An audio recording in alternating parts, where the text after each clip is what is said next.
দ্বিতীয় পর্যায়ক্রমিক মূল্যায়ন তৃতীয় শ্রেণীর অঙ্ক 1 নম্বর স্কুল গিরিবালা সরকার বালিকা বিদ্যালয় প্রাথমিক বিভাগ সমাধান করছি।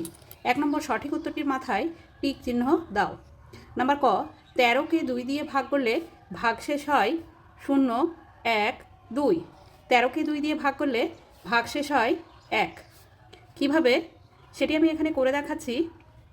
2 দিয়ে 13কে ভাগ করলে 6 দুগুণে 12, বিয়োগ করতে হবে 2 থেকে 3 পর্যন্ত গুনলে হয় 1, একে একে মিলে গেল, বাদিকে 0 বসে না, তাহলে ভাগশেষ হলো 1। নাম্বার খ, আয়তকার চিত্রে বাহুর সংখ্যা 2টি, 4টি, 5টি। 4টি।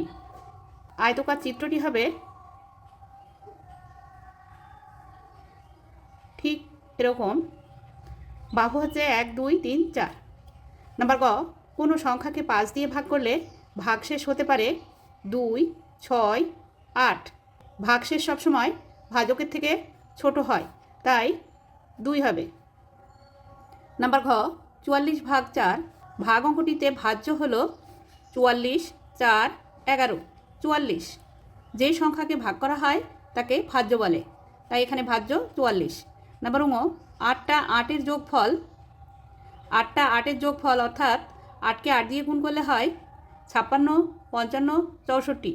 8 8-এ 64। নাম্বার চ, 195 সংখ্যাটি একটি জোড় বিজোড় সংখ্যা। 195 সংখ্যাটি বিজোড় সংখ্যা। 2 নম্বর শূন্যস্থান পূরণ করো।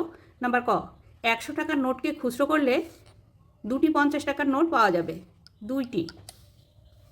নাম্বার খ, বিজোড় সংখ্যার সঙ্গে 1 যোগ করলে জোড় সংখ্যা পাওয়া যায়, 1। নাম্বার গ, 16টি কলা কত জোড়া কলা? 1 জোড়া হয় 2টিতে, তাই 16টি কলা হবে। 2 দিয়ে 16কে ভাগ করতে হবে, 8 দুগুণে 16, বিয়োগ করতে হবে 16 16 মিলে গেল 0, বাদিকে বসে না, 8 জোড়া। 8 জোড়া কলা।